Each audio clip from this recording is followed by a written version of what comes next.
ಶ್ರೀ ಗಣೇಶಾಯ ನಮಃ. ಓಂ ಶ್ರೀ ಮಹಾಸರಸ್ವತ್ಯೈ ನಮಃ. ವಸುದೇವಸುತಂ ದೇವಂ ಕಂಸಚಾಣೂರಮರ್ದನಂ ದೇವಕೀ ಪರಮಾನಂದಂ ಕೃಷ್ಣಂ ವಂದೇ ಜಗದ್ಗುರುಂ. ಮೂಕಂ ಕರೋತಿ ವಾಚಾಲಂ ಪಂಗುಂ ಲಂಘಯತೆ ಗಿರಿಂ ಯತ್ಕೃಪಾತಮಹಂ ವಂದೇ ಪರಮಾನಂದಮಾಧವಂ. ನಾರಾಯಣಂ ನಮಸ್ಕೃತ್ಯ ನರಂ ಚೈವ ನರೋತ್ತಮಂ ದೇವೀಂ ಸರಸ್ವತೀಂ ವ್ಯಾಸಂ ತತೋ ಜಯಮುದೀರಯೇ. ಅಧ್ಯಾಯ 11ನೇ ಶ್ಲೋಕಕ್ಕೆ ಹೋದ ಸಲ ಬಂದಿತ್ತು. ಈ ವಿಭೂತಿ ಯೋಗದಲ್ಲಿ ಬಹಳ ಮುಖ್ಯವಾದ ವಿಷಯ ಏನು ಅಂತಂದ್ರೆ ಭಗವಂತ ಹೇಳ್ತಾ ಇರೋದು ಈ 11ನೇ ಶ್ಲೋಕ ಇದೆಯಲ್ಲ, ಪದೇ ಪದೇ ನಾವು ನೆನಪಿನಲ್ಲಿ ಇಟ್ಕೊಳ್ಳುವಂತಹದ್ದು. ಮುಂದೆ ಭಗವಂತ ತನ್ನ ಲೀಲಾ ವಿನೋದಗಳ ಅಂಶ ರೂಪದಲ್ಲಿರತಕ್ಕಂತಹ ತನ್ನ ಯೋಗ ಸಾಮರ್ಥ್ಯವನ್ನ, ಅದನ್ನ ಯೋಗ ವಿಲಕ್ಷಣವಾದಂತಹ ಅನುಭವಕ್ಕೆ ಬರದೇ ಇರತಕ್ಕಂತಹ ಆತನ ಗುಣಲಕ್ಷಣಗಳು ಅಂತೇನು ಹೇಳ್ತೀವಿ. ಪರಮಾತ್ಮನ ಗುಣಗಳು ಅಂತಂದ್ರೆ ಮನುಷ್ಯನ ಗುಣಗಳ ತರ ಅಲ್ಲ. ಪರಮಾತ್ಮನ ಗುಣಲಕ್ಷಣಗಳು ಅಂತಂದ್ರೆ ಅದು ನಮ್ಮ ಬುದ್ಧಿಗೆ ಮೀರಿದಂತಹ ಒಂದು ವಸ್ತು ಅಂತ ನಾವು ಭಾವಿಸ್ಬೇಕು. ಅದನ್ನ ವಿಭೂತಿ ಅಂದ್ರೆ, ವಿಭೂತಿ ಅಂದ್ರೆ ಏನು? ಆತನ ಒಂದು ಸಾಮರ್ಥ್ಯದ ಅಂಶ ಯಾವ ರೀತಿ ಪ್ರಕಟ ಆಗುತ್ತೆ. The entire the absolute in the form of ಸಾಕಾರ ತತ್ವ, ಪರತತ್ವ manifested in the form of name and form, invisible when it manifests as a visible phenomena. ನಿರಾಕಾರ ಸಾಕಾರ ಎರಡೂ ಭಗವತ್ ತತ್ವವೇ. ಸಾಕಾರದಲ್ಲಿ ಬಂದಾಗ ಮಾತ್ರ ವಿಭೂತಿಗಳ ಪ್ರಕಟ ಆಗತ್ತೆ ಅಂತ ಹೇಳಿ. ವಿಭೂತಿಗಳು ಅಂತಂದ್ರೆ ಆತನ ಯೋಗ ಸಾಮರ್ಥ್ಯ, ಪರಮಾತ್ಮನ ಆ ಒಂದು ಲೀಲಾ ವಿನೋದದ ಸಾಮರ್ಥ್ಯ. It is nothing but A divine sport. ಪರಮಾತ್ಮನ ಲೀಲೆ ಅಂತಾನೆ ಭಗವತ್ಪಾದರು ಹೇಳ್ತಾರೆ. ಪರಮಾತ್ಮನ ಲೀಲೆಯನ್ನು ಮನಸ್ಸಿನಿಂದ ಅರ್ಥಕೊಳ್ಳೋಕೆ ಸಾಧ್ಯ ಇಲ್ಲ. ಯಾವ ಮನುಷ್ಯ ಮಾತ್ರದವರಿರ್ಲಿ, ಪ್ರಾಣಿಗಳಾಗ್ಲಿ, ತಿರಿಯ ಯೋನಿಗಳಾಗ್ಲಿ, ದೇವತೆಗಳಾಗ್ಲಿ, ಋಷಿಗಳಾಗ್ಲಿ, ದಾನವರಾಗ್ಲಿ, ಅಸುರರಾಗ್ಲಿ, ಯಾರಿಂದಲೂ ತಿಳಿಯಲು ಸಾಧ್ಯ ಇಲ್ಲ. ಅದನ್ನ ಭಗವದ್ಗೀತೆಯಲ್ಲಿ ಭಗವಂತನೇ ಹೇಳ್ಬಿಟ್ಟಿದ್ದಾರೆ. ನನ್ನ ಕೃಪೆ ಇಲ್ಲದೆ, ನನ್ನ ಅನುಗ್ರಹ ಇಲ್ಲದೆ, ನನ್ನ ಆಶೀರ್ವಾದ ಇಲ್ಲದೆ ನಾನು ಯಾರು ಅಂತ ತತ್ವತಃ ತತ್ವಜ್ಞಾನದ ಮೂಲಕ ಮನಸ್ಸಿಗೆ ಮೀರಿದ ವಸ್ತು ಆದ್ದರಿಂದ ಅದನ್ನ ಅರ್ಥ ಮಾಡ್ಕೊಳ್ಳಿಕ್ಕೆ ಮನುಷ್ಯ ಮಾತ್ರದವರಿಗಾಗ್ಲಿ ಯಾರಿಗೇ ಆಗ್ಲಿ ಸಾಧ್ಯ ಇಲ್ಲಪ್ಪ ಅರ್ಜುನ ಅಂತ. ಅದು ಎಲ್ಲಾ ಮಹಾತ್ಮರು ಅದನ್ನೇ ಹೇಳ್ತಾರೆ. ಆತ್ಮನನ್ನ ಅರ್ಥ ಮಾಡ್ಕೊಳ್ಬೇಕು ಅಂತಂದ್ರೆ ಆತ್ಮನ ಕೃಪೆಯಿಂದಲೇ ಸಾಧ್ಯ ಅಂತ ಮೊದಲೇ ಬಂದಿದೆ, ಗೀತೆಯಲ್ಲೂ ಬಂದಿದೆ, ಎಲ್ಲಾ ಮಹಾತ್ಮರು ಹೇಳಿದ್ದಾರೆ. ಆದ್ರಿಂದ ಈ 11ನೇ ಶ್ಲೋಕ ಬಹಳ ಮುಖ್ಯವಾದ ವಿಷಯ. ಅದು ಸಲ ಹೇಳಿದ್ದು ಏನ್ ಹೇಳ್ತಾನೆ ಭಗವಂತ ಇಲ್ಲಿ? ಭಕ್ತಿ ಯೋಗದ ಮಹಿಮೆ ಜೊತೆಗೆ, ಭಕ್ತನ ಹಿರಿಮೆ ಜೊತೆಗೆ ಭಗವಂತ ನೀವು ಯಾವ ಯೋಗದಲ್ಲೇ ಇದ್ರೂ ಸಹ, ಕರ್ಮಯೋಗಿಗಳಾಗಿರ್ಲಿ, ಜ್ಞಾನ ಅಥವಾ ಧ್ಯಾನ ಯೋಗದಲ್ಲಿರ್ಲಿ, ಅದರ ಸಾಂಖ್ಯ ಯೋಗದಲ್ಲಿರ್ಲಿ, ಅಥವಾ ಭಕ್ತಿ ಮಾರ್ಗದಲ್ಲೇ ಇರಲಿ, ಭಕ್ತರೇ ಆಗಿರ್ಲಿ, ಶರಣಾಗತರಾಗಿರ್ಲಿ, ನನ್ನನ್ನೇ ನಂಬಿರ್ಲಿ, ಏನೇ ಇದ್ರೂ ಸಹ ಕೊನೆಯಲ್ಲಿ ನನ್ನ ಅನುಕಂಪದಿಂದ, ನನ್ನ ಕೃಪಾ ವಿಶೇಷದಿಂದ, ಕರುಣೆಯಿಂದ, ಮರುಕದಿಂದ ನಾನು ಸಂಕಲ್ಪ ಮಾಡಿದರೆ ಮಾತ್ರ ನಿಮ್ಮಲ್ಲಿ ಇರತಕ್ಕಂತಹ ಅಜ್ಞಾನವನ್ನ ಹೊಡೆದುಹಾಕಿ ಜ್ಞಾನದ ಬೆಳಕನ್ನ ನಾನು ಬೆಳಗಿಸ್ತೇನೆ ಅಂತ ಭಗವಂತ ಹೇಳಿದರು. ಈ 11ನೇ ಶ್ಲೋಕ ಅದು ಬಹಳ ಮುಖ್ಯ. ಮುಂದೆ ಬರೋದೆಲ್ಲ ಆತನ ವಿಭೂತಿ, ಆತನ ಶಕ್ತಿ ಸಾಮರ್ಥ್ಯಗಳ ಪರಿಚಯ ಮುಖ್ಯವಾದಂಥದ್ದು ಅಂತ ಹೇಳ್ತಾನೆ ಭಗವಂತ. ಹೋದ್ಸಲ ಹೇಳ್ತಾ ಇದ್ದೆ, ನಮ್ಮ ಗುರುಗಳು ಅಲ್ಲಲ್ಲೇ ಕೆಲವು ಚರಣಗಳನ್ನ ಹಿಡ್ಕೊಂಡು ಹೇಳ್ತಾ ಇದ್ರು ಭಗವದ್ಗೀತೆ. 11ನೇ ಶ್ಲೋಕದ ಕೊನೆ ಚರಣ ಇದೆಯಲ್ಲ, ಜ್ಞಾನ ದೀಪೇನ ಭಾಸ್ವತ, ಅದನ್ನ ಯಾವಾಗಲೂ ಹೇಳ್ತಾ ಇದ್ರು. ಜ್ಞಾನ ದೀಪೇನ ಭಾಸ್ವತ ಅಷ್ಟೇ ಹೇಳೋರು. ಅದರ ಅರ್ಥ ನಾವು ತಿಳ್ಕೊಳ್ಬೇಕು ಪೂರ್ತಿ ಅಂತ. ಶ್ಲೋಕ ಏನು? ಭಾಸ್ವತ ಜ್ಞಾನ ದೀಪೇನ ಅಂತ ಅರ್ಥ. ಜಾಜ್ಜುಲವಾಗಿ ಬೆಳಗ್ತಾ ಇರ್ತಕ್ಕಂಥ ಜ್ಞಾನ ಎಂಬ ದೀಪ. ಅಂದ್ರೆ ಜ್ಞಾನ ಎಂಬ ದೀಪ ಬೆಳಗ್ತಾ ಇದೆ, ಸ್ವಯಂ ಪ್ರಕಾಶವಾಗಿ ಬೆಳಗ್ತಾ ಇದೆ. ಅದರಿಂದ ನಾನು ಏನ್ ಮಾಡ್ತೀನಪ್ಪ ಅರ್ಜುನ ಅಂದ್ರೆ, ಅಜ್ಞಾನ ತಮಃ ನಾಶಯಾಮಿ ಅಹಂ. ನಿಮ್ಮಲ್ಲಿರೋ ಅಜ್ಞಾನ ಎನ್ನುವ ಕತ್ತಲೆಯನ್ನ, ಅಂಧಕಾರವನ್ನ, ಆ ಮೌಢ್ಯವನ್ನ ನಾನು ಇಚ್ಛೆ ಪಟ್ಟರೆ, ನಾನು ಮನಸ್ಸು ಮಾಡಿದರೆ ಮಾತ್ರ ಜ್ಞಾನದಿಂದ ಬೆಳಗ್ತೇನೆ. ಅಂದ್ರೆ ಅರ್ಥ ಏನು? ಎಲ್ಲಾ ಮಹಾತ್ಮರು, ಎಲ್ಲಾ ಉಪನಿಷತ್ತುಗಳ ಸಾರ ಸರ್ವಸ್ವ ಇಲ್ಲೇ ಇರೋದು. ಭಗವಂತನ ಕೃಪೆ ಇದ್ರೆ ಮಾತ್ರ ಭಗವಂತ ಏನು ಅಂತ ಅರ್ಥ ಆಗತ್ತೆ ಅಂತ ಅರ್ಥ. ಎಲ್ಲಾ ಗುರುಗಳು, ಎಲ್ಲಾ ಮಹಾತ್ಮರು ಹೇಳಿರೋದು ಗುರುವಿನ ಕೃಪೆ ಇದ್ರೆ ಮಾತ್ರ ನಿಮಗೆ ಭಗವಂತ ಸಿಗ್ತಾನೆ ಅಂದ್ರೆ ಅರ್ಥ ಏನು ಅಂದ್ರೆ, ಅಲ್ಲಿ ಗುರು ಬೇರೆ ಅಲ್ಲ, ಭಗವಂತ ಬೇರೆ ಅಲ್ಲ ಅನ್ನೋ ಭಾವ. ಗುರು ಮನಸ್ಸು ಮಾಡಿದರೆ ನಮಗೆ ಭಗವಂತ ಸಿಗ್ತಾರೆ ಅಂದ್ರೆ ಅರ್ಥನೇ ಅದು. ನಾವು ಗುರುವನ್ನ ನಮ್ಮ ಹಾಗೆ ಪ್ರತಿ ಸಲ ಇದು ಗುರುಗಳು ಹೇಳಿರೋ ಮಾತೇನೆ, ಎಷ್ಟು ಸಲ ಬಂದಿದೆ ಗೊತ್ತಿಲ್ಲ ನನಗೆ. ನಮ್ಮ ಹಾಗೆ ಅವರು ಮನುಷ್ಯರು ಮಾನವಾಕಾರದಲ್ಲಿದ್ದಾರೆ, ನಮ್ಮ ಹಾಗೆ ದೇಹದಲ್ಲಿದ್ದಾರೆ, ನಾನು ಬೇರೆ ನನ್ನ ಗುರು ಬೇರೆ ಅಂತ ಅಷ್ಟೇ ಭಾವನೆಯಲ್ಲಿ ನಾನು ನಮಸ್ಕಾರ ಮಾಡಿದ್ರೆ ಅದು ಗುರುಕೃಪೆಗೆ ಕಾರಣ ಆಗೋಲ್ಲ. See, the divine grace will not flow into me if I consider my guru as another maybe highly exalted noble soul. If I always think in the back of the mind like that, the grace will not flow. All Mahatmas have vouched for that, including Bhagavan Ramana Maharshi, including Bhagavan Nityananda. You take any Mahatma, great Jivan Mukta Yogi Ram Surat Kumar of Tiruvannamalai. Our Gurudev used to tell me about Bhagavan Nityananda of Ganeshpuri near Mumbai. Now he told me one point. Bhagavan once told one of the close core devotees, Bhagavan Nityananda's core devotee there was one teacher. So when the Kade master came to Bhagavan Nityananda, asked him in simple way how I should be enlightened, how I should know the purpose of life, how I should get mukti, how I should get moksha. In very simple way tell me, because I can't understand all Vedantic words. ಗುರುಗಳನ್ನ ಅವ್ರು ಕೇಳೇ ಬಿಟ್ರು, ನನಗೆ ಏನು ಜಾಸ್ತಿ ಗೊತ್ತಿಲ್ಲ, ಸಂಸ್ಕೃತ ಗೊತ್ತಿಲ್ಲ, ಏನೂ ಗೊತ್ತಿಲ್ಲ ನನಗೆ, ಬಹಳ ಸಾಮಾನ್ಯ ಭಾಷೆಯಲ್ಲಿ ನಾವು ನಿಮ್ಮ ಭಕ್ತರು ನಾವು ಏನ್ ಮಾಡಬೇಕು ಗುರುದೇವ, ಮೋಕ್ಷವನ್ನು ಪ್ರಾಪ್ತಿ ಆಗಬೇಕು ಅಂದ್ರೆ ಏನ್ ಮಾಡಬೇಕು, ಬಹಳ ಸುಲಭದಲ್ಲಿ ಹೇಳ್ಬಿಡಿ ಸಾಕು, ಅರ್ಥ ಆಗೋಂಗ್ ಹೇಳಿ. ಭಗವಾನ್ Nithyananda, he took out one of his hairs from the scalp, I believe, little hair from the scalp, put that hair to that Kade master. If you have this much of hair, is a small thing compared to the body, volume size wise he was talking. If you have this much of faith in your guru, they don't mean their body. When our Gurudev says guru, he doesn't mean his body. It is made up of 5 elements, it will go today or tomorrow. What he is referring is that Guru Tattva inside, which is nothing but God. The same Tattva is inside me also, the same Tattva is inside you also. That's what Gurudev said. So that is the real Guru, he says. If you have faith in that, ಆ ಗುರು ಬೇರೆ ಅಲ್ಲ, ಭಗವಂತ ಬೇರೆ ಅಲ್ಲ ಅಂತ ಭಗವಂತನೇ ಇಲ್ಲಿ ಹೇಳ್ತಾ ಇದ್ದ. ನನ್ನ ಅನುಗ್ರಹ, ನನ್ನ ಕೃಪೆ ಇದ್ರೆ, ನಾನು ಮನಸ್ಸು ಮಾಡಿದರೆ ನಿನ್ನ ಮನಸ್ಸಲ್ಲಿರೋ ಅಜ್ಞಾನ ನಾನೇ ಅಪ್ಪ ಹೊಡೆದಾಕೋದು. ಸೇ ಐ ರಿಮೂವ್ ಯುವರ್ ಅಜ್ಞಾನ by ever shining, self shining, effulgent light of ಜ್ಞಾನ. ಜ್ಞಾನ ದೀಪೇನ ಭಾಸ್ವತ ಅಜ್ಞಾನಜಃ ತಮಃ ನಾಶಯಾಮಿ ಅಹಂ. ಈ ಭಾವದಲ್ಲಿ ಭಗವಂತ ಹೇಳಿದ ಮೇಲೆ ಅರ್ಜುನನಿಗೆ ಯಾವ ಭಾವ ಬರುತ್ತೆ ಅಂದ್ರೆ, ಎದುರುಗಿರೋನು ಈ ಮಾತು ಹೇಳ್ತಾ ಇರೋನು ಸಾಮಾನ್ಯನಲ್ಲ, ನನ್ನ ಗೆಳೆಯ ಅಲ್ಲ, ನನ್ನ ಮಿತ್ರ ಅಲ್ಲ, ನನ್ನ ಬಂಧು ಅಲ್ಲ. happens to be material aunt of Lord Sri Krishna. So close relation is there. But now Arjuna understands. Beyond that, there is something else. Here is Paramatma himself standing and giving me Upadesha. That he realizes now. So now, for the first time, Arjuna starts praising Lord Krishna as Parabrahma Tattva, not as his brother-in-law, not as his friend, the king of Dwarka, Paratattva, Parabrahma. In the next few shlokas, Arjuna ಏನು ಹೇಳ್ತಾ ಇದ್ದಾನೆ, ಆತನಿಗೆ ಈ ಕೃಷ್ಣನ ನಿಜವಾದ ಅರ್ಥ ಏನು ಅಂತ ಆಗ್ತಾ ಇದೆ. ಎದುರಿಗಿರುವನು ಸಾಮಾನ್ಯ ಅಲ್ಲ, ಪರಮಾತ್ಮ ಸ್ವರೂಪ ಅಂತ. ಆ ಭಾವದಲ್ಲಿ ತನ್ಮಯನಾಗಿ ಈಗ ಅರ್ಜುನ ಹೇಳ್ತಾ ಇದ್ದಾನೆ ಭಗವಂತನ ಒಂದು ಗುಣಗಾನ. Now he starts praising the Lord. ಪರಂ ಬ್ರಹ್ಮ ಪರಂ ಧಾಮ ಪವಿತ್ರಂ ಪರಮಂ ಭವಾನ್. ಅರ್ಜುನ ಉವಾಚ. ಈಗ ಬರೋ ಶ್ಲೋಕ ಎಲ್ಲ Arjuna is telling to Krishna. ಪರಂ ಬ್ರಹ್ಮ ಪರಂ ಧಾಮ ಪವಿತ್ರಂ ಪರಮಂ ಭವಾನ್ ಪುರುಷಂ ಶಾಶ್ವತಂ ದಿವ್ಯಂ ಆದಿದೇವಂ Azam ವಿಭುಂ. He is using all the important adjectives referred to as Gunalakshana of Sakara Tattva, Parabrahma Tattva, Paramatma Swarupa, or the Godhead.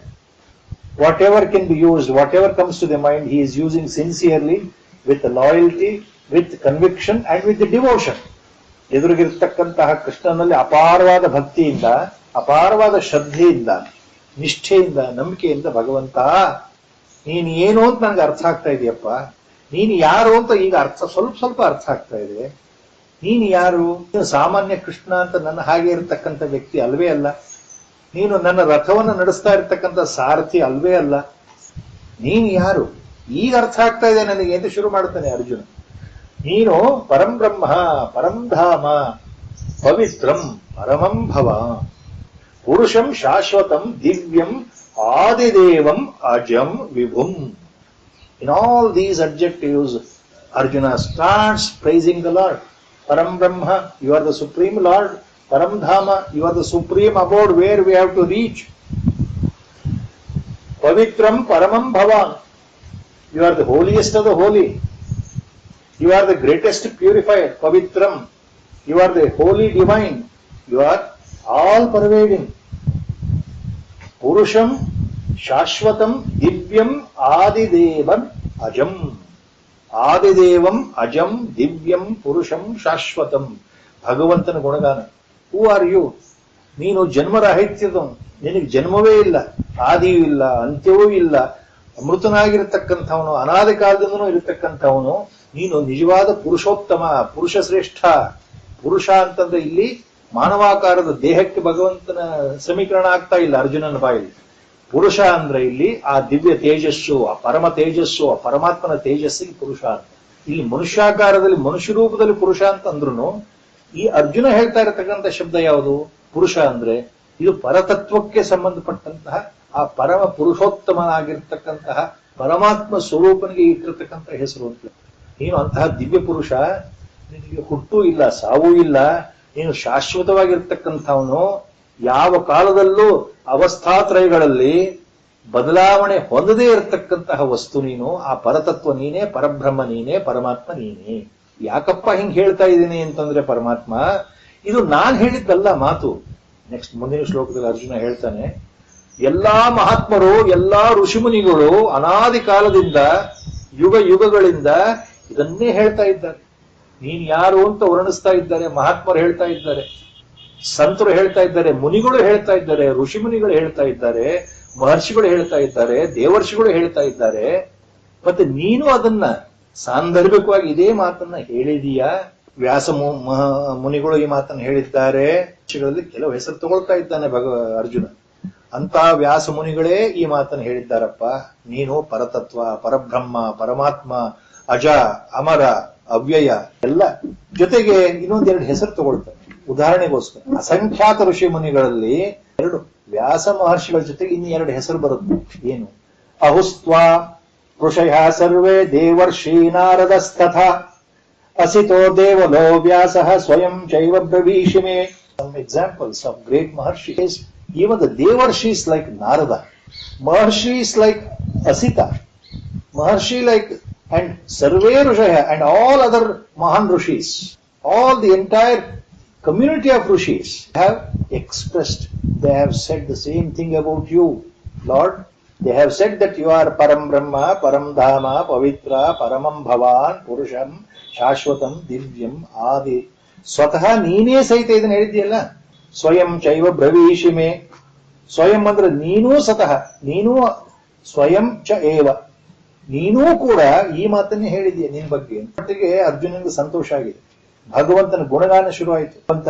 ಎಲ್ಲಾ ಋಷಿಗಳು, ದೇವರ್ಷಿಗಳು ಎಲ್ಲ ಈ ಮಾತು ಹೇಳಿದ್ದಾರಲ್ಲ, ವ್ಯಾಸ ಮಹರ್ಷಿಗಳು ಈ ಮಾತು ಹೇಳಿದ್ದಾರಲ್ಲ. ದೇವಲ ಅನ್ನೋ ಶಬ್ದಗಳು ನಮಗೆ, ಯಾಕಂದ್ರೆ ನಮಗೆ ಗೊತ್ತಿಲ್ಲ ಅಂತ ಲೆಕ್ಕ. ಯಾರು ವಸಿತ, ದೇವಲ?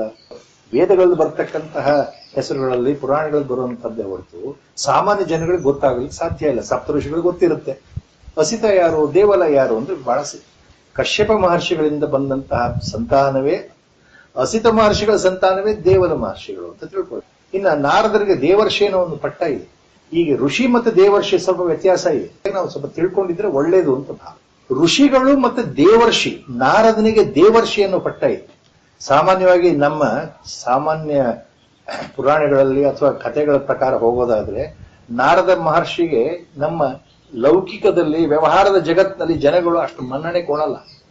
ನಾರದ ಅಂತಂದ್ರೆ ಎಲ್ಲಿ ಹೋದ್ರೂ ಸಹ ತೊಂದರೆಯನ್ನು ಉಂಟು ಮಾಡತಕ್ಕಂತಹ ಚಾಣಾಕ್ಷ ವ್ಯಕ್ತಿ ನಾರದ ಅಂತ ತಿಳ್ಕೊಂಡಿದ್ದಾರೆ. ಅದರ ತಪ್ಪೇ ತಪ್ಪು. ಗುರುಗಳು ಯಾವಾಗ ಹೇಳ್ತಾ ಇದ್ರು, ನಾರದರನ್ನ ಸಾಮಾನ್ಯ ಮಹರ್ಷಿಗಳಲ್ಲ, ದೇವರ್ಷಿಗಳು ಅಂತ ಕರಿಬೇಕು ನಾವು. ಯಾಕಂದ್ರೆ ಅವರೆಲ್ಲ ಸ್ವಯಂ ಜಾತ, ಮನಸ್ಸಿನಿಂದ ಬಂದಂಥವರು, ಬ್ರಹ್ಮ ಸಂಕಲ್ಪದಿಂದ ಬಂದಂಥವರು. ದೇವರ್ಷಿ ಅನ್ನೋ ಪಟ್ಟ ಯಾತಕ್ಕೆ ಅವ್ರಿಗೆ ಬರುತ್ತೆ ಅಂತಂದ್ರೆ ಅವರು ಎಲ್ಲಾ 14 ಲೋಕಗಳು ನಿತ್ಯ ಸಂಚಾರಿಯಾಗಿರ್ತಕ್ಕಂಥವರು, ನಿತ್ಯ ಬ್ರಹ್ಮಚಾರಿಯಾಗಿರ್ತಕ್ಕಂಥವರು, ಎಲ್ಲವನ್ನೂ ತಿಳಿದವರು, ಸತ್ಯವನ್ನು ಅರಿತವರು, ಶ್ರವಣವನ್ನು ಮಾಡಿದವರು, ಮತ್ತೆ ಉಪದೇಶ ಅನುಗ್ರಹ ಸಾಮರ್ಥ್ಯ ಇರತಕ್ಕಂಥವರು. ಅದಲ್ಲದೆ ದೇವರ್ಷಿ ಅಂತ ಯಾತಕ್ಕೆ ಹೇಳ್ತೀವಿ ಅಂದ್ರೆ ಎಲ್ಲಾ ಲೋಕದಲ್ಲೂ ಸಂಚಾರ, ಅವರು ಎಲ್ಲಾ ರೂಪದಲ್ಲೂ ಎಲ್ಲಾ ಕ್ಷಣದಲ್ಲೂ ಯಾವ ರೂಪವನ್ನು ಬೇಕಾದ್ರೂ ಧರಿಸಬಹುದು. ಈ ಕಾಲಜ್ಞಾನದ ಪ್ರಕಾರ ಸೃಷ್ಟಿ ಆರಂಭ, ಮಧ್ಯ, ಅಂತ್ಯ, ಒಂದು ಕಲ್ಪದ ಕೊನೆಗೆ, ಮತ್ತೆ ಮರು ದಿವಸದ ಬ್ರಹ್ಮನ ಹೊಸ ಆಗಲಿನಲ್ಲಿ ಮತ್ತೆ ಆರಂಭ, ಕಲ್ಪಗಳು, ದಿನಗಳಲ್ಲಿ ಸೃಷ್ಟಿ ಆರಂಭ, ಸೃಷ್ಟಿ ನಡೀತಾ ಇರುತ್ತೆ, ಸೃಷ್ಟಿ ಹೋಗ್ತಾ ಇರುತ್ತೆ. ನಮ್ಮ ಕಾಲಘಟ್ಟದಲ್ಲಿ ಹೇಳ್ಬೇಕು, ನಮ್ಮ ವ್ಯವಹಾರದಲ್ಲಿ ಹೇಳ್ಬೇಕು ಅಂದ್ರೆ ಭೂತಕಾಲ ಅಂದ್ರೆ ಆಗೋಗಿರೋದು ನಮಗೆ ನೆನಪಿರೋದಿಲ್ಲ. ಈಗ ವರ್ತಮಾನ ನಡೀತಾ ಇದೆ, ನಮಗೆ ಏನ್ ಆಗ್ತಾ ಇದೆ ಗೊತ್ತಿದೆ. ಮುಂದೆ ನಾಳೆ ಬರೋ ಭವಿಷ್ಯತ್ ಕಾಲ ನಮಗ್ ಗೊತ್ತಿಲ್ಲ. Commonly we don't give much importance to the past because already it has gone. You can't bring it back. You can't change the past. What has happened, happened. Present, you know what is happening in the present, that's all. But you don't know the future also. What will happen next moment, we don't know. What will happen tomorrow, we don't know. But ದೇವರ್ಷಿ ಪಟ್ಟ ಅಂತಂದ್ರೆ ಯಾಕೆ ದೇವರ್ಷಿ ಅಂತ ಬರುತ್ತೆ ಅಂದ್ರೆ, ಭೂತ, ಭವಿಷ್ಯತ್, ವರ್ತಮಾನ ಈ ಮೂರೂ ಸ್ಥಿತಿಗಳ ಅರಿವು ಸದಾಕಾಲ ಜಾಗೃತವಾಗಿರೋದು ದೇವರ್ಷಿಗಳಿಗೆ. ಎಲ್ಲ ಲೋಕಗಳಲ್ಲಿ, ತ್ರಿಲೋಕಗಳಲ್ಲಿ ಸಂಚಾರ ಮಾಡೋ ಶಕ್ತಿ ಇರೋದು ದೇವರ್ಷಿಗಳಿಗೆ. ಮತ್ತೆ ಸದಾಕಾಲ ಅವರು ಯಾರು ರೂಪವನ್ನೇ ಧರಿಸಿ ಅವರು ನಿತ್ಯರು, ಅಮರರು, ಅಜರೂ ಆಗಿರ್ತಕ್ಕಂಥವರಿಗೆ ಆ ದೇವರ್ಷಿ ಬೇಕಾಗಿದೆ. ಅದಕ್ಕೆ ನಾರದರು ದೇವರ್ಷಿಗಳು. ಅವರು ದೇವರ್ಷಿಗಳು ಅಂತ ಆದ್ಮೇಲೆ ಸಾಮಾನ್ಯ ನಮ್ಮ ಋಷಿಗಳು ಏನಾಗ್ತಾರೆ, ಋಷಿಗಳು ಅಂತಂದ್ರೆ ಮಂತ್ರದೃಷ್ಟಾರರು ಅಂತ. ಹೆಚ್ಚಿನ ಮಟ್ಟಿಗೆ ನಮ್ಮ ವೇದಗಳನ್ನ ನೋಡ್ತಾ ಹೋದ್ರೆ, ಪುರಾಣಗಳನ್ನ ನೋಡ್ತಾ ಹೋದ್ರೆ, ಪುರಾಣಗಳಲ್ಲಿ ನಮ್ಮ ವ್ಯಾಸ ಮಹರ್ಷಿಗಳೇ ಬರೆದ್ರು. ವೇದಗಳಲ್ಲಿ ಪ್ರತಿಯೊಂದು ಆ ಸಂಹಿತೆಗಳಿಗೆ, ಬ್ರಾಹ್ಮಣಗಳಿಗೆ ಆಯಾ ಋಷಿಗಳಿದ್ದಾರೆ, ಛಂದಸ್ಸಿದೆ, ಆಯಾ ದೇವತೆ ಇದ್ದಾರೆ, ಅವ್ರನ್ನ ಮಂತ್ರದೃಷ್ಟಾರರು ಅಂತ ಕರೀತಾರೆ. ಆ ವೇದ ಮಂತ್ರಗಳು ಅವತರಣಿಕೆ ಆಗಿದ್ದು ಅವರ ಮನಸ್ಸಿನಲ್ಲಿ ಬಹಳ ಆಳವಾದ ಧ್ಯಾನದಲ್ಲಿ ಮಂತ್ರಗಳು ಗೋಚರಣೆ ಆಯಿತು. ಋಷಿಗಳು ಬರೆದಿದ್ದಲ್ಲ, ವೇದ ಸಂಹಿತೆಗಳಾಗ್ಲಿ, ಬ್ರಾಹ್ಮಣಗಳಾಗ್ಲಿ, ಋಕ್ಕುಗಳಾಗ್ಲಿ, ಅರಣ್ಯಕ ಆಗ್ಲಿ, ಕೊನೆ ಭಾಗ ಉಪನಿಷತ್ತಾಗ್ಲಿ, ಯಾವುದನ್ನು ಸ್ವಂತ ಬುದ್ಧಿಯಿಂದ ಋಷಿಗಳು ಬರೆದಿದ್ದಲ್ಲ. ಅವರಿಗೆ ಕಣ್ಣಿಗೆ ಗೋಚರವಾದಂತಹ ಸತ್ಯ, ಆ ಮಂತ್ರಗಳು, ಆ ಋಕ್ಕುಗಳನ್ನ ಯಥಾವತ್ತಾಗಿ ಅನುಭವಿಸಿ ಅದನ್ನ ಮಂತ್ರ ದೃಷ್ಟಾರ ಅಂತ ಹೆಸರು ಋಷಿಗಳಿಗೆ. ಅದನ್ನ ಅವರು ಹಾಗೆ ಬರೆದು ಬಿಟ್ರು. ಆದ್ದರಿಂದ ನಾವು ವೇದಗಳನ್ನ ಅಪೌರುಷೇಯ ಅಂತ ಹೇಳ್ತೀವಿ. ಅಂದ್ರೆ ಮಾನವ ನಿರ್ಮಿತವಾದಂತಹ ಶ್ಲೋಕಗಳಲ್ಲ, ಮಾನವ ಮನಸ್ಸಿನಿಂದ ಬಂದಿರೋದಲ್ಲ, ದೈವ ಸಂಕಲ್ಪದಿಂದ ಇಳಿದಿರತಕ್ಕಂತಹ ವಾಣಿ, ಅದು ವೇದ ವಾಂಗ್ಮಯ, ಅಪೌರುಷೇಯ. ಅಂತಹ ಋಷಿಗಳಿಗೆ ಮಂತ್ರದೃಷ್ಟಾರರು ಅಂತ ಹೇಳ್ತೀವಿ. ಋಷಿಗಳ ಮುಖ್ಯದೇನಪ್ಪ, ಅವ್ರಿಗಿರ್ತಕ್ಕಂಥ ಮುಖ್ಯವಾದ ಗುಣ, ಅವರು ಜ್ಞಾನ ಸಂಪನ್ನರು, ಶ್ರವಣ ಸಂಪನ್ನರು, ಸತ್ಯವೇ ಅವರ ಧರ್ಮ, ಮತ್ತು ಯಾವಾಗಲೂ ಅವರು ತಪಸ್ಸಿನಲ್ಲೇ ನಿರತರಾಗಿರೋದು. ಮಾನವ ಕಲ್ಯಾಣ ಪೋಷಿಗಳು ಒಂದು ಸಣ್ಣ ವ್ಯತ್ಯಾಸ. ಆದ್ರಿಂದ ಇಲ್ಲಿ ಅರ್ಜುನ ಏನ್ ಹೇಳ್ತಾ ಇದ್ದಾನೆ, ಎಲ್ಲಾ ಋಷಿಮುನಿಗಳು, ವ್ಯಾಸ ಮಹರ್ಷಿಗಳು, ದೇವಲ, ಅಸಿತ, ಇಂಥ ಎಲ್ಲಾ ಋಷಿಗಳು, ದೇವರ್ಷಿ ನಾರದ್ರು ನಿನ್ನನ್ನು ಹೊಗಳ್ತಾ ಇದ್ದಾರಲ್ಲಪ್ಪ. ಮತ್ತೆ ಅರ್ಜುನ ವಾಚ ಕಂಟಿನ್ಯೂಸ್, ಸರ್ವಮೇತದ್ರುತಂ ಮನ್ಯೆ ಯನ್ಮಾಂ ವದಸಿ ಕೇಶವ, ಸರ್ವಂ ಏತದ್ ಋತಂ ಮನ್ಯೆ ಯನ್ಮಾಂ ವದಸಿ ಕೇಶವ, ನಹಿತೆ ಭಗವನ್ ವ್ಯಕ್ತಿಂ ವಿದುರ್ದೇವಾನ ದಾನವಾ. Second chapter. ನಹಿತೆ ಭಗವನ್ ವ್ಯಕ್ತಿಂ ವಿದುರ್ದೇವಾನ ದಾನವಾ. Arjuna to lord Krishna, look, ಸರ್ವಂ ಏತತ್ ಧೃತಂ ಮನ್ಯೆ ಯನ್ಮಾಂ ವದಸಿ ಕೇಶವ. ಕೇಶವ ಭಗವಂತನನ್ನ ಕುರಿತು ಸಂಬೋಧನೆ ಮಾಡ್ತಾ ಇದ್ದಾನೆ ಮುಂದಿನ ಶ್ಲೋಕದಲ್ಲಿ ಅರ್ಜುನ. ಹೇ ಕೇಶವ, ಹೇ ಕೇಶವ ಅಂದ್ರೆ ಹಿಂದೆ ಒಂದ್ಸಲ ಇದು ಬಂದಾಗ ಶಬ್ದಗಳ ಪ್ರಯೋಗ ಸಾಂದರ್ಭಿಕವಾಗಿ ವೇದಾಂತದ ರಹಸ್ಯಗಳನ್ನು ತುಂಬಿಕೊಂಡಿದೆ ಅಂದ್ರೆ ಅದು ಗುರುಮುಖೇನ ಬರಬೇಕು. ಈಗ ಕೇಶವ ನಾವು ಸಾಧಾರಣವಾಗಿ ನಾವು ಏನ್ ತಿಳ್ಕೊಂಡಿರೋದೇನು, C when the name, proper name to Lord Krishna is also called Keshava. So when we say Keshava andre, all of us we know it refers to Lord Krishna only. Keshava means Krishna. Another name for Krishna is Keshava. Krishnaniಗೆ ಇನ್ನೊಂದು ಹೆಸರು ಕೇಶವ. ಸೂಕ್ಷ್ಮ, the subtle point here is Arjuna uses the word Keshava with all due respect and conviction because it is the most sacred and secret nomenclature of the Lord. Only then he uses the word occasionally, not every time. When he is referring to Parabrahma Tattva, when he is referring to Paramatma Tattva, who is all pervading, then he uses the word Keshava occasionally. So, ಎಲ್ಲ ಸಮಯದಲ್ಲಿ ಕೇಶವ ಅಂತ ಹೇಳಲ್ಲ. ಪರಮಾತ್ಮನನ್ನ, ಪರತತ್ವನ್ನ, ಆತನ ಆ ಗುಣಗಾನವನ್ನ ಹೊಗಳೋ ದೃಷ್ಟಿಯಿಂದ ಮಾತ್ರ ಇಲ್ಲಿ ಕೇಶವ ಅಂತ ಹೇಳ್ತಾ ಇದ್ದಾನೆ. ಬಹಳ ಪ್ರಿಯವಾದ ಹೆಸರು. ಅರ್ಜುನನಿಗೆ ಕೇಶವ ಅನ್ನೋ ಹೆಸರು ಎಷ್ಟು ಪ್ರಿಯನೋ, ಕೃಷ್ಣನಿಗೆ ಅರ್ಜುನನ ಕಂಡ್ರು ಎಷ್ಟೋ ಹೆಸರುಗಳನ್ನು ಹೇಳ್ತಾನೆ. ಮಹಾಭಾರತದಲ್ಲಿ ಭಗವದ್ಗೀತೆಯಲ್ಲಿ ಅರ್ಜುನ ಅಂತ ಹೇಳ್ತಾನೆ, ಕೌಂತೇಯ ಅಂತಾನೆ, ಭರತರ್ಷಭ ಅಂತ ಕರೀತಾನೆ, ಧನಂಜಯ ಅಂತ ಕರೀತಾನೆ, ಪರಂತಪ ಅಂತ ಕರೀತಾನೆ, ಗುಡಾಕೇಶ ಅಂತ ಕರೀತಾನೆ. ಎಲ್ಲ ಅರ್ಜುನನಿಗೆ ಸಂಬಂಧಪಟ್ಟ ಬಗ್ಗೆ ಕೆಲವು ಸಂದರ್ಭದಲ್ಲಿ ಮಾತ್ರ ಅರ್ಜುನನ ಕುರಿತು ಒಂದು ವಿಶೇಷ ಸಂಬೋಧನೆ ಮಾಡ್ತಾನೆ. ಏನು? ಪಾರ್ಥ. ಕೃಷ್ಣನಿಗೆ ಅತ್ಯಂತ ಪ್ರಿಯವಾದ ಹೆಸರು ಸಂಬೋಧನೆಗೆ ಪಾರ್ಥ. ಅದೇ ಪ್ರಕಾರ ಅರ್ಜುನನಿಗೆ ಅತ್ಯಂತ ಪ್ರಿಯವಾದ ಹೆಸರು ಸಂಬೋಧನೆಗೆ ಅನ್ನೋದು details. That is why our Gurudev used to say Bhagavad Gita is so difficult. If anybody says that I can read and understand, you need Shravana by it. The Jnani has to teach all these things. Keshava. Take this word Keshava. Ka plus Isha Kesha. That is one. That is how the grammatical sandhi can be formed. Ka ಮತ್ತು ಈಶಾ ಸೇರಿದ್ರೆ ಕೇಶ ಅಂತ ಆಗತ್ತೆ ಅಂತ ಒಂದು ಲೆಕ್ಕಾಚಾರ. ವಾ ಶಬ್ದಕ್ಕೆ ವಾ ಅನ್ನೋದು ವ ಅರ್ಧ ವ್ಯಂಜನಕ್ಕೆ ಆಕಾರ ಇಲ್ಲ, ವ ಅಂತ ಹೇಳಲಿಕ್ಕೆ ಬರೋಲ್ಲ. ಅದಕ್ಕೆ ಸ್ವರ ಸೇರಬೇಕು. ಅ ಅ ಸೇರಿದ್ರೆ ವ ಆಗತ್ತೆ. ಅಲ್ಲಿ ಅ ಸ್ವರ ಇಲ್ಲದೆ ಇದ್ರೆ ವ ಅನ್ನೋ ವ್ಯಂಜನಕ್ಕೆ ಅದಕ್ಕೆ ಉತ್ಪತ್ತಿನೂ ಇಲ್ಲ, ಅದಕ್ಕೆ ಪ್ರಾಮುಖ್ಯತೆನೂ ಇಲ್ಲ, ಅದನ್ನ ಹೇಳಲಿಕ್ಕೂ ಬರೋಲ್ಲ ಅಂತ. Oval a should join the consonant ವ, then it becomes va. Va a va a. So a letter is important. Now ka plus isha. So Keshava includes, if you decipher the Keshava word, Keshava means ka plus isha, isha a, Chaturmukha Brahma. Isha refers to Shiva or Maheshwara, who is the destroyer of the creation. Brahma is the creator of the creation. Isha, destroyer of the creation. Then what about a? Sustainer of the creation. So ಇಲ್ಲಿ ಕ ಅಂತಂದ್ರೆ ಬ್ರಹ್ಮ ಅಂತ ಅರ್ಥ ಆಗುತ್ತೆ ತತ್ವ. ಆ ಬ್ರಹ್ಮನ ಒಂದು ಸ್ವರೂಪ ಪರಮಾತ್ಮ ಒಂದೇ ಆದ್ರೂ ಆತ ಮೂರು ವಿಧದಲ್ಲಿ ಮೂರು ರೀತಿಯಲ್ಲಿ ಆತನ ಸೃಷ್ಟಿ ಕಾರ್ಯ ನಡೆಯುತ್ತೆ ಅಂದಾಗ ಬ್ರಹ್ಮ ರೂಪದಲ್ಲಿ ಸೃಷ್ಟಿಯನ್ನು ಮಾಡ್ತಾನೆ, ವಿಷ್ಣು ರೂಪದಲ್ಲಿ ಸ್ಥಿತಿಯನ್ನ, he will maintain the creation, ಸ್ಥಿತಿಯನ್ನು ನೋಡ್ತಾನೆ, ಕೊನೆಯಲ್ಲಿ ಸಂಹಾರ ಮಾಡೋದು ಮಹೇಶ್ವರ ರೂಪದಲ್ಲಿ, ಈಶ್ವರ ರೂಪದಲ್ಲಿ, ಶಿವನ ರೂಪದಲ್ಲಿ. So Keshava, all the three aspects of ಸಗುಣಾಕಾರ, Brahma, Vishnu, Maheshwara. So Keshava word, if I utter with all sincere meaning like this, I am referring to the Paratatva, who himself is a creator, sustainer, destroyer.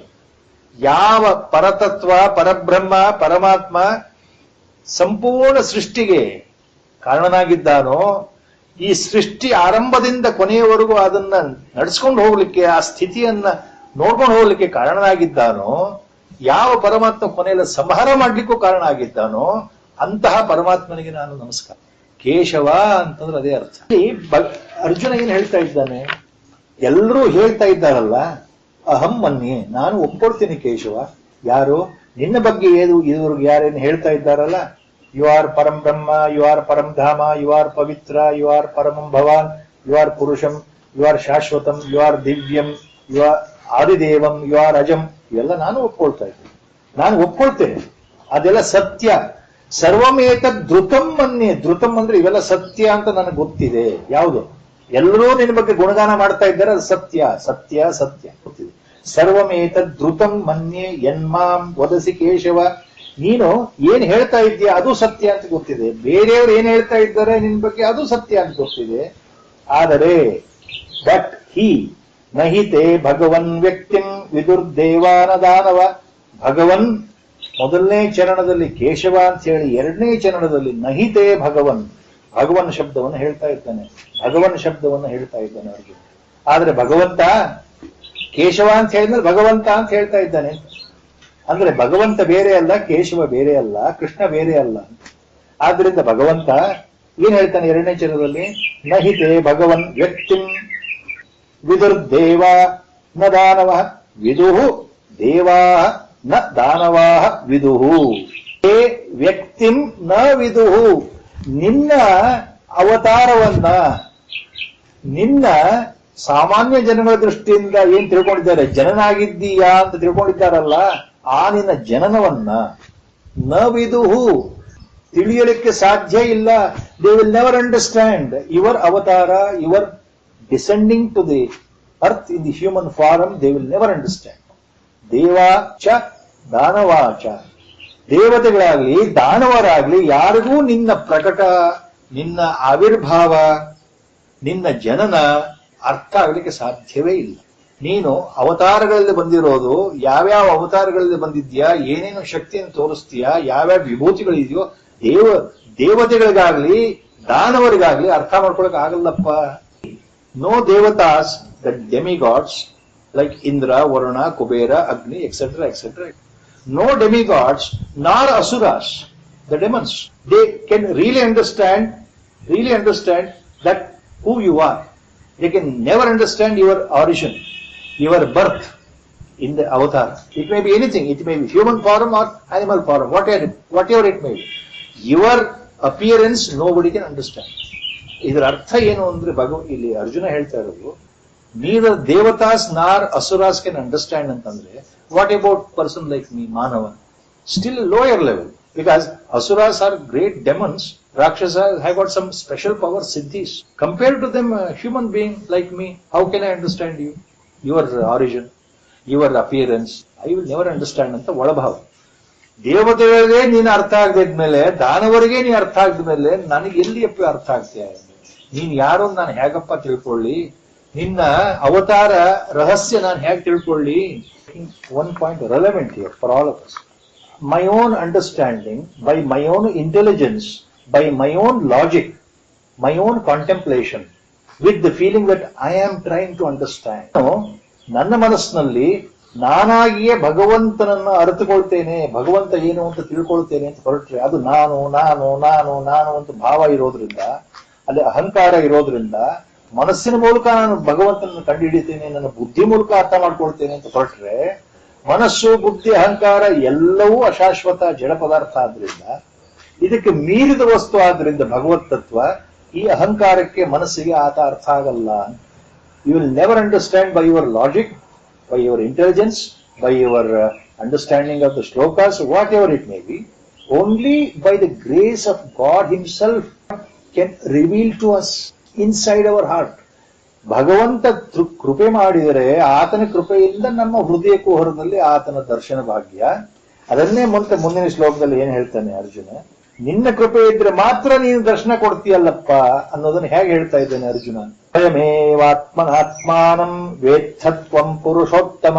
First line is ಸ್ವಯಮೇವಾತ್ಮನಾತ್ಮಾನಂ ವೇತ್ತತ್ವಂ ಪುರುಷೋತ್ತಮ ಭೂತ ಭಾವನ ಭೂತೇಶ ದೇವದೇವ ಜಗತ್ಪತೆ. Second line is all adjective. This shloka is so interesting. Small insights here and there. Swayameva atmana atmanam tvam vetha purushottama. Hey Purushottama, he is addressing to the Lord in front of him. Hey Purushottama, the holier than the holy, ಪುರುಷರಲ್ಲೇ ಶ್ರೇಷ್ಠನಾಗಿರ್ತಕ್ಕಂಥವನು ಉತ್ತಮ ಪುರುಷ, ಪುರುಷೋತ್ತಮ. ಪುರುಷೋತ್ತಮ ಅಂದ್ರೆ ಉತ್ತಮೋತ್ತಮನಾಗಿರ್ತಕ್ಕಂತಹ ಪುರುಷ. The holiest among the holy people. ಹೇ ಪುರುಷೋತ್ತಮ. ಮತ್ತೆ ಕೃಷ್ಣ ಕೇಶವ ಅಂತ ಹೇಳ್ತಾ ಇಲ್ಲ, ಅದು ಮೊದಲು ಹೇಳ್ಬಿಟ್ಟಿದ್ದಾನಲ್ಲ. ಕೇಶವ ಭಗವಂತ ಅಂತ ಹೇಳಿ ಇವಾಗ ಏನ್ ಹೇಳ್ತಾ ಇದ್ದಾನೆ ಅರ್ಜುನ? ಹೇ ಪುರುಷೋತ್ತಮ, ಪುರುಷರಲ್ಲೇ ಶ್ರೇಷ್ಠನಾಗಿರ್ತಕ್ಕಂತಹ ಉತ್ತಮನಾಗಿರ್ತಕ್ಕಂಥವನೇ ಅಂತ ಅರ್ಥ, ವ್ಯಾಖ್ಯಾರ್ಥ. ಇಲ್ಲಿ ಪುರುಷ ಅಂತಂದ್ರೆ ಮನುಷ್ಯ ಅಂತನೂ ಅರ್ಥ ಆಗ್ಬಹುದು, ಮನುಷ್ಯರಲ್ಲೇ ಶ್ರೇಷ್ಠ, ಅಥವಾ ಪುರುಷ ಅನ್ನೋದು ವೇದಾಂತ ದೃಷ್ಟಿಯಿಂದ ಜೀವನಿಗೆ ಜೀವಕ್ಕೆ ಸಂಬಂಧಪಟ್ಟಂತ. ಸೊ ಪುರುಷೋತ್ತಮ ಅಂತ ಹೇಳ್ತಾ ಇದ್ದಾನೆ ಭಗವಂತನಿಗೆ. ಎರಡನೇ ಚರಣದಲ್ಲಿ ಬರೀ ವಿಶೇಷಣಗಳು ತುಂಬಿದೆ. ಹೇ ಪುರುಷೋತ್ತಮ, ಹೇ ಭೂತ ಭಾವನ, ಹೇ ಭೂತೇಶ, ಹೇ ದೇವದೇವ, ಹೇ ಜಗತ್ಪತೆ ಅಂತ ಸೇರಿಸ್ಕೊಳ್ಳೋದು. ಇನ್ಸೈಟ್, ಒಳನೋಟ ಏನು ಅಂದ್ರೆ, ಗೀತೆಯಲ್ಲಿ ಎಷ್ಟು ವಿಶೇಷತೆಗಳಿವೆ, ಸಣ್ಣ ಸಣ್ಣ ವಿಷಯಗಳು. 700 ಶ್ಲೋಕಗಳಲ್ಲಿ ಅರ್ಜುನ ಮಾತನಾಡಿದ ಕಡಿಮೆ. ಅರ್ಜುನ ವಾಚ. There are less number of queries by Arjuna himself among 700 shlokas. Among the less number of shlokas where Arjuna puts the query, doubts, this is the only one shloka of Arjuna where he calls the Lord Paratatva, Bhagavanta, Paramatma in 5 different names. ಈ ಶ್ಲೋಕದಲ್ಲಿ ಮಾತ್ರ ಅರ್ಜುನ ಏನ್ ಮಾಡ್ತಾ ಇದ್ದಾನೆ ಅಂದ್ರೆ 5 ವಿಧವಾದ ಸಂಬೋಧನೆಗಳನ್ನು ಮಾಡ್ತಾ ಇದ್ದಾನೆ ಭಗವಂತನಿಗೆ. ಅಷ್ಟು ಆತನಿಗೆ ಭಗವಂತ ಮೇಲೆ ಪ್ರೇಮ, ಆ ಭಕ್ತಿ, ಶ್ರದ್ಧೆ, ನಿಷ್ಠೆ ಎಲ್ಲವೂ ಬಂದಿದೆ ಅಂತ ಅರ್ಥ. 5 ವಿಧದಲ್ಲಿ ಸಂಬೋಧನೆ ಮಾಡ್ತಾ ಇದ್ದಾನೆ ಭಗವಂತನನ್ನು. ಏನು? ಹೇ ಪುರುಷೋತ್ತಮ, ಹೇ ಭೂತಭಾವನ. ವಾಟ್ ಇಸ್ ಭೂತಭಾವನ? Lord of all the beings. ಹೇ ಭೂತೇಶ. ನೆಕ್ಸ್ಟ್ ಸಂಬೋಧನ ಭೂತೇಶ. Same thing. ಭೂತ ಮೀನ್ಸ್ ಕ್ರೀಚರ್ಸ್. ಭೂತೇಶ, ಈಶಾ ಭೂತ, you ruler of all beings. ಸಕಲ ಚರಾಚರ ಪ್ರಪಂಚದಲ್ಲಿ ಎಲ್ಲ ಜೀವಿಗಳಿಗೆ ನೀನು ಆಧಾರ ಸ್ತಂಭ, ನೀನು ಅವರಿಗೆ ಮಹಾರಾಜ, ನೀನು ಅವರ ಅಧ್ಯಕ್ಷ. You are the ruler of all the creatures. ದೇವದೇವ, ಹೇ ದೇವದೇವ. See that means what? You are the god of all the gods. ಅದು you are the ultimate goal. ಯಾರ್ಯಾರು ಡೆಮಿಗಾಡ್ಸ್ ಅಂತ ನಾವು ಹೇಳ್ತೀವಿ, ದೇವತೆಗಳು ಅಂತ ಹೇಳ್ತೀವಿ, ಆ ಎಲ್ಲ ದೇವತೆಗಳಿಗಿಂತಲೂ ಮೇಲಿರ್ತಕ್ಕಂತಹ ಎಲ್ಲ ದೇವತೆಗಳಿಗೂ ನೀನು ಉತ್ತಮನಾಗಿರ್ತಕ್ಕಂಥ ಎಲ್ಲ ದೇವತೆಗಳನ್ನು ನೀನು ನಿನ್ನ ಹಿಡಿತದಲ್ಲೇ ಇಟ್ಕೊಂಡಿರ್ತಕ್ಕಂಥ ದೇವರ ದೇವ ನೀನು, ದೇವದೇವೇಶ. ಆಫ್ ಆಲ್ ದಿ ಗಾಡ್ಸ್ ಅಂದ್ರೆ ಆಫ್ ಆಲ್ ದ ದೇವತಾಸ್. ಆಫ್ ಆಲ್ ದ ದೇವತಾಸ್ ಅಂದ್ರೆ ಅಧ್ಯಾರೋಪ. You have to also remember of all the ದಾನವಾಸ್ ಅಂತನೂ ಅರ್ಥ. ದೇವತಾಸ್ ಅಂದ್ರೆ ದಾನವರು ಬಂದ್ರು ಅಂತ.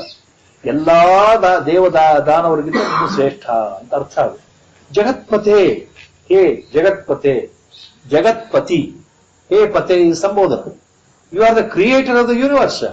ಬಿಕಾಸ್ ಆಫ್ ಯು ದ ಜಗತ್ has come. You are the ಪತಿ ಆಫ್ ಜಗತ್ ಅಂದ್ರೆ ಕ್ರಿಯೇಟರ್ ಆಫ್ ದ ಜಗತ್ ಅಂತ ಅರ್ಥ ಇದೆ. Objective for lord Shiva, one of the ಸಂಬೋಧನ objectives is Pashupati. But in the real sense ಪಶು ಮೀನ್ಸ್ ಆಲ್ ಲಿವಿಂಗ್ ಕ್ರೀಚರ್ಸ್. ಪಶು ಅಂತಂದ್ರೆ ಎಲ್ಲ ಜೀವಿಗಳು ಅಂತ ಅರ್ಥ, ಬರೀ ಪ್ರಾಣಿಗಳು ಅಂತಲ್ಲ. ಮನುಷ್ಯನೂ ಒಂದು ಪ್ರಾಣಿ ಆದ್ರಿಂದ ಆ ಎಲ್ಲ ಪ್ರಾಣಿಗಳಲ್ಲಿ ಮನುಷ್ಯನೂ ಒಬ್ಬ ಪ್ರಾಣಿ. ಅದರಿಂದ ಪಶು ಅಂತಂದ್ರೆ ಎಲ್ಲ ರೀತಿಯ ಜೀವಿಗಳು, ಪ್ರಾಣಿಗಳು. ಅದಕ್ಕೆ ಪತಿ ಅಂತಂದ್ರೆ ಇಲ್ಲಿ ಗಂಡ ಅನ್ನೋ ಅರ್ಥ ಅಲ್ಲ. ಪತಿ ಅಂತಂದ್ರೆ ಯಜಮಾನ, ಕಂಟ್ರೋಲರ್ ಅಂತ ಅರ್ಥ. ಸೊ ಶಿವನಿಗೆ ಇನ್ನೊಂದು ಹೆಸರು ಪಶುಪತಿ. ಹಾಗೆ ಜಗತ್ಪತಿ ನಿಯಂತ್ರಣದಲ್ಲಿ ಇಟ್ಕೊಂಡಿರ್ತಕ್ಕಂಥ, ಈ ವಿಶ್ವವನ್ನೇ ನಿಯಂತ್ರಣದಲ್ಲಿ ಇಟ್ಕೊಂಡಿರ್ತಕ್ಕಂಥ ಜಗತ್ಪತಿ ಅಂತ ಹೇಳ್ತಾ ಇದ್ದಾನೆ. ಅದರ ಮೊದಲನೇ ಚರಣ ಏನಿದೆ? ಸ್ವಯಂ ಏವ ಆತ್ಮನ ಆತ್ಮಾನಂ ವೇತ್ಥ ತ್ವಂ. ತ್ವಂ ನೋಡಪ್ಪ ಪುರುಷೋತ್ತಮ ಜಗತ್ಪತಿ, ನೀನು. ತ್ವಂ ಅಂದ್ರೆ ಯು. ಸ್ವಯಂ ಏವ ಆತ್ಮನ ಆತ್ಮಾನಂ ವೇತ್ಥ. ನೋಡಪ್ಪ ನೀನ್ ಏನು ಅಂದ್ರೆ, ನೀನು ಸ್ವಯಂ, ನೀನೇ ಪರಮ ಪುರುಷ, ನೀನೇ ಪರಮಾತ್ಮ, ನೀನೇ ಆತ್ಮಸ್ವರೂಪ. ಆ ಆತ್ಮಸ್ವರೂಪದಿಂದಲೇ ನೀನು ನಿನ್ನನ್ನು ನೀನೇ ಅರ್ಥ ಮಾಡ್ಕೊಳ್ಳೇಬಲ್ಲೆ ಹೊರತು ನಾವು ನಿನ್ನನ್ನು ಅರ್ಥ ಮಾಡ್ಕೊಳ್ಳಿಕ್ ಸಾಧ್ಯ ಇಲ್ಲ. ಆತ್ಮನ ಆತ್ಮಾನಂ ವೇತ್ಥ. Only you, only your self can understand your self, not other creatures, beings, not ದೇವತಾಸ್, ನಾಟ್ ಡೆಮನ್ಸ್, ನಾಟ್ ಅಸುರಾಸ್, ನಾಟ್ ರಾಕ್ಷಸ. ಬೇರೆ ಯಾರಿಗೂ ತಮ್ಮ ಬುದ್ಧಿ ಬಲದಿಂದ ನಿನ್ನನ್ನು ಅರ್ಥ ಮಾಡ್ಕೊಳ್ಳಕ್ ಆಗಲ್ಲಪ್ಪ. ನೀನೇ ಸ್ವಯಂ ನಿನ್ನನ್ನು ನೀನೇ ಅರ್ಥ ಮಾಡ್ಕೊಳ್ಳಬಲ್ಲೆ. To understand who is god, what is god. ಬುದ್ಧಿಯಿಂದ ನಾನು ಯೋಚನೆ ಮಾಡಕ್ ಹೋದ್ರೆ ಭಗವಂತ ಏನು, ಎಷ್ಟೇ ಯೋಚನೆ ಮಾಡಿದ್ರು ನಮ್ಮ ಉತ್ತರ ನಮಗೆ ಸಿಗಲ್ಲ. ಯಾಕ ಮನಸ್ಸು ಲಿಮಿಟೇಷನ್ ಇದೆ, ಪರಿಮಿತಿ ಇದೆ. ಆ ಪರಿಮಿತಿ ದಾಟಿ ಅದು ಹೋಗ್ತಾ ಇದೆ, ಕಂಡುಹಿಡಿಬೇಕು ಅಂತ. ಆದ್ರಿಂದ ಇದೇನ್ ಹೇಳ್ತಾ ಇದ್ದಾನೆ, ಬಹಳ ಸ್ಪಷ್ಟವಾಗಿ ಹೇಳ್ತಾ ಇದ್ದಾನೆ ಅರ್ಜುನ. ನೋಡಪ್ಪ ಭಗವಂತ, ನೀನು ಸ್ವಯಂ ನೀನಾಗಿಯೇ ಇಚ್ಛೆ ಪಟ್ಟು ನೀನಾಗಿಯೇ ನಿನ್ನನ್ನು ಅರ್ಥ ಮಾಡ್ಕೊಳ್ಬೇಕೇ ಹೊರತು ನಾವ್ಯಾರೂ ನಿನ್ನನ್ನು ಅರ್ಥ ಮಾಡ್ಕೊಳಕ್ಕಾಗಲ್ಲ. You alone can know your self. ವಕ್ತುಮರ್ಹಸ್ಯ ಶೇಷೇಣ ದಿವ್ಯ ಹ್ಯಾತ್ಮ ವಿಭೂತಯಃ. ವಕ್ತುಮರ್ಹಸ್ಯ ಶೇಷೇಣ ದಿವ್ಯ ಹ್ಯಾತ್ಮ ವಿಭೂತಯಃ. ಯಾಭಿರ್ವಿಭೂತಿರ್ವಿಲೋಕಾನ್ ಇಮಾಂ ತ್ವಂ ವ್ಯಾಪ್ಯ ತಿಷ್ಠಸಿ. ಯಾಭಿರ್ವಿಭೂತಿಭಿಃ ಲೋಕಾನ್ ಇಮಾನ್ ತ್ವಂ ವ್ಯಾಪ್ಯ ತಿಷ್ಠಸಿ. Second charana is a continuous one. ಯಾಭಿರ್ವಿಭೂತಿರ್ವಿಭೂತಿಭಿರ್ಲೋಕಾನ್ Imam ತ್ವಂ ವ್ಯಾಪ್ಯ ತಿಷ್ಠಸಿ. ಯಾಭಿಃ ವಿಭೂತಿಭಿಃ ಲೋಕಾನ್ ಇಮಾನ್ ತ್ವಂ. ಫಸ್ಟ್ ಚರಣ ವಕ್ತುಂ ಅರ್ಹಸಿ ಅಶೇಷೇಣ. ವಕ್ತುಂ ಅರ್ಹಸ್ಯ ಶೇಷೇಣ. ಇಫ್ ಯು ಸ್ಪ್ಲಿಟ್ ಕರೆಕ್ಟ್ಲಿ, ವಕ್ತುಂ ಅರ್ಹಸಿ ಅಶೇಷೇಣ ದಿವ್ಯ ಹಿ ಆತ್ಮವಿಭೂತಯಃ. ಆತ್ಮವಿಭೂತಯಃ. What does it mean? Arjuna says ದಿವ್ಯ ಆತ್ಮವಿಭೂತಯಃ ವಕ್ತುಂ ಅರ್ಹಸಿ ಅಶೇಷೇಣ. ನೀನ್ ಒಬ್ಬನೇ, only you can describe completely without any doubt. Without any doubt completely ಅನ್ನೋದಕ್ಕೆ ಅಶೇಷೇಣ ವಕ್ತುಂ ಅರ್ಹಸಿ. ನೀನು ಆತ್ಮಭಾವದಲ್ಲಿ, ಆತ್ಮಸ್ವರೂಪದಲ್ಲಿ ನೀನು ನೀನಾಗಿಯೇ ಭಗವಂತನಾಗಿ ನಿನ್ನ ಬಗ್ಗೆ ನೀನು ಹೇಳ್ಕೊಳ್ಬಹುದು. ಭಗವಂತ ಸಂಪೂರ್ಣವಾಗಿ ನಿಶ್ಶೇಷವಾಗಿ ಯಾವ ಶಂಕೆಗೂ ಅನುಮಾನಕ್ಕೂ ಎಡೆ ಇಲ್ಲದೆ ನಿನ್ನ ಬಗ್ಗೆ ಯಾರು ಹೇಳಬೇಕು ಅಂದ್ರೆ ನೀನೇ ಹೇಳ್ಕೊಳ್ಬೇಕು. ನಮಗಾಗೋದಿಲ್ಲ ಅಂತ. We cannot describe you completely, fully, without any doubts. Only you can describe, you can explain about yourself absolutely without an iota of doubt. Asheshena ಅಂದ್ರೆ ಅದೇ, without any doubt, ವಕ್ತುಮರ್ಹಸಿ, you only can explain yourself. ನೀನು ಏನು, ನೀನು ಯಾರು ಅಂತ ನೀನೇ ಹೇಳ್ಬೇಕಪ್ಪ ಪರಮಾತ್ಮ. Only you can describe your splendor, your yoga samarthya, your vibhutis, your omnipotence. Only you can do it. Second Charana says, Yabihi vibhutibihi lokan iman, ಯಾವ್ಯಾವ ವಿಭೂತಿಗಳಿಂದ ನಿನ್ನ ಯೋಗ ಸಾಮರ್ಥ್ಯದಿಂದ ಸಮಸ್ತ ಲೋಕಗಳನ್ನ, ಈ ವಿಶ್ವವನ್ನ ನೀನು ಆವರಿಸ್ಕೊಂಡಿದ್ದೀಯಲ್ಲಪ್ಪ, ಆ ಎಲ್ಲವನ್ನೂ ನೀನು ಮಾತ್ರ ಹೇಳಬಹುದು, ನಮಗೆ ಹೇಳಲಿಕ್ಕೆ ಬರೋಲ್ಲ. ಅದರ ಅರ್ಥ ಏನು? What does it mean? What does it mean here?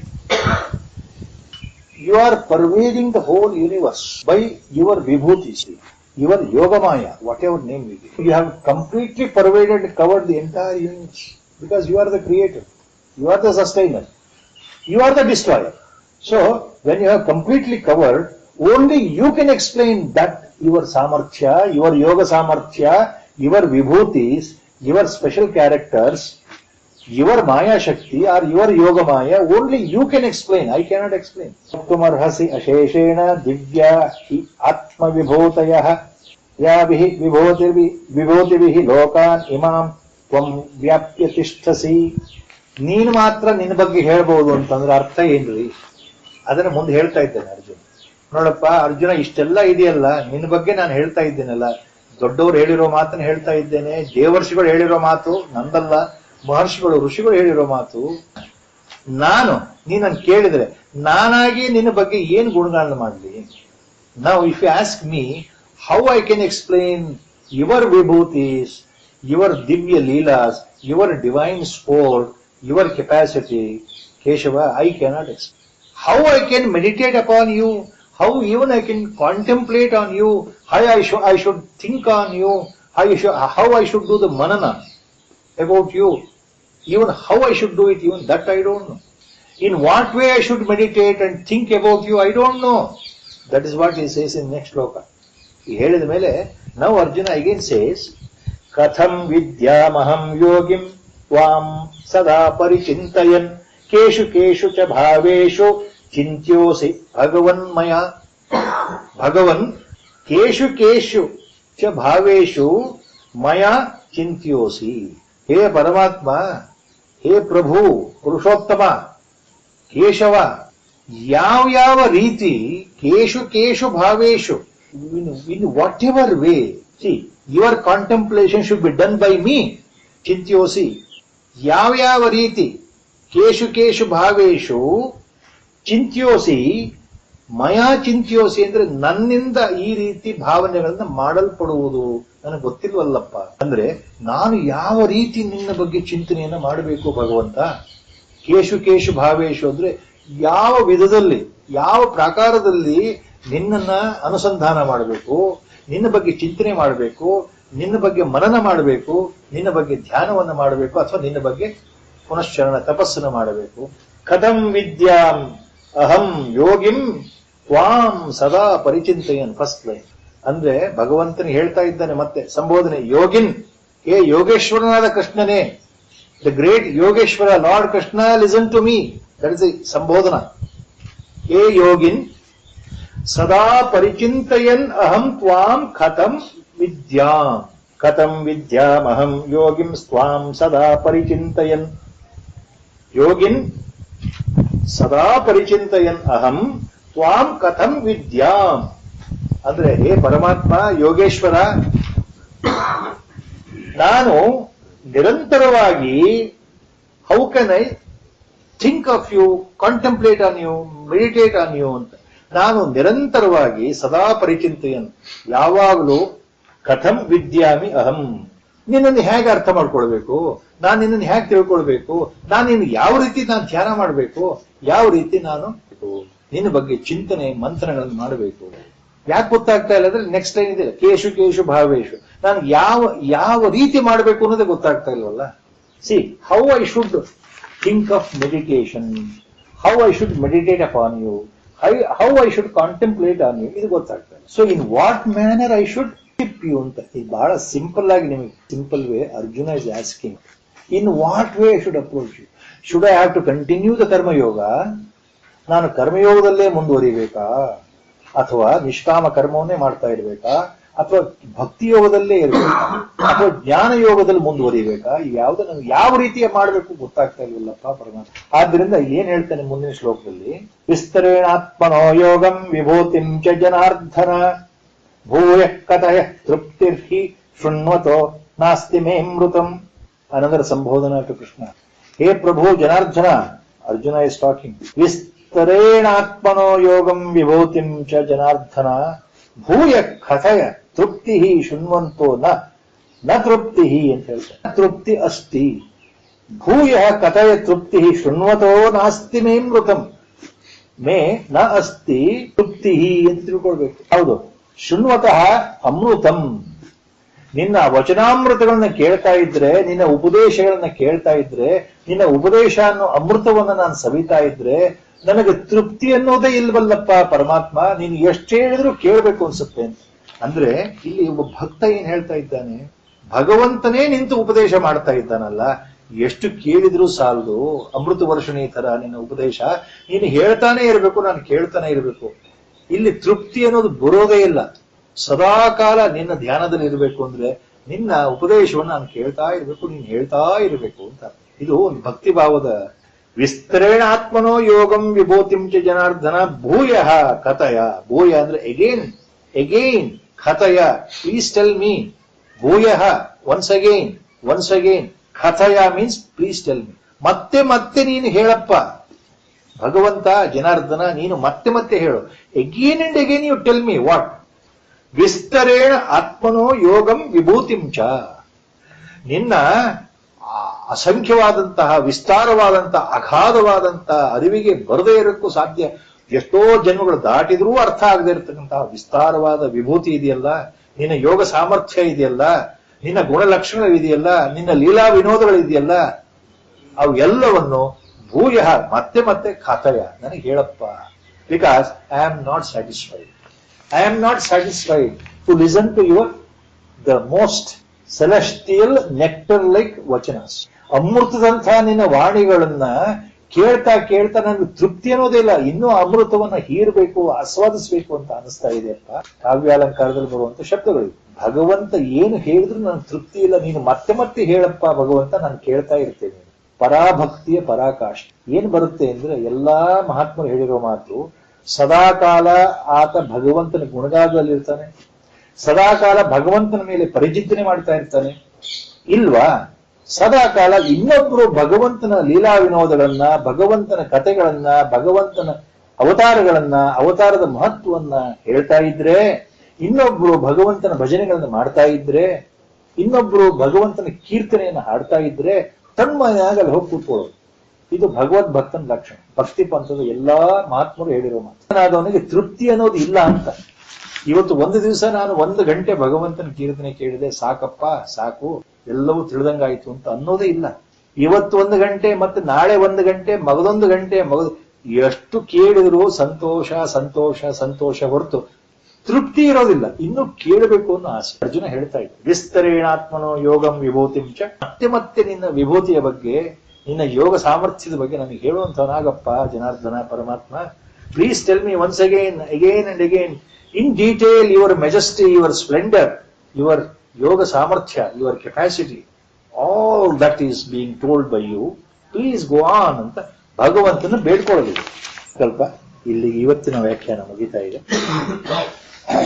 Vasudeva ಸುತಂ ದೇವಂ ಕಂಸಚಾಣೂರಮರ್ದನಂ ದೇವಕೀ ಪರಮಾನಂದಂ ಕೃಷ್ಣಂ ವಂದೇ ಜಗದ್ಗುರುಂ. ಮೂಕಂ ಕರೋತಿ ವಾಚಾಲಂ ಪಂಗ್ವಂ ಲಂಘಯತೆ ಗಿರಿಂ ಯತ್ಕೃಪಾತಮಹಂ ವಂದೇ ಪರಮಾನಂದ ಮಾಧವಂ. ನಾರಾಯಣಂ ನಮಸ್ಕೃತ್ಯ ನರಂ ಚೈವ ನರೋತ್ತಮಂ ದೇವೀಂ ಸರಸ್ವತೀಂ ವ್ಯಾಸಂ ತತೋ ಜಯಮುದೀರಯೇತ್. ಹರಿ ಓಂ. ರಾಮ ಜಯ ಜಯ ರಾಮ, ಶ್ರೀ ರಾಮ ಜಯ ಜಯ ರಾಮ, ಶ್ರೀ ರಾಮ ಜಯ ಜಯ ರಾಮ, ಶ್ರೀ ರಾಮ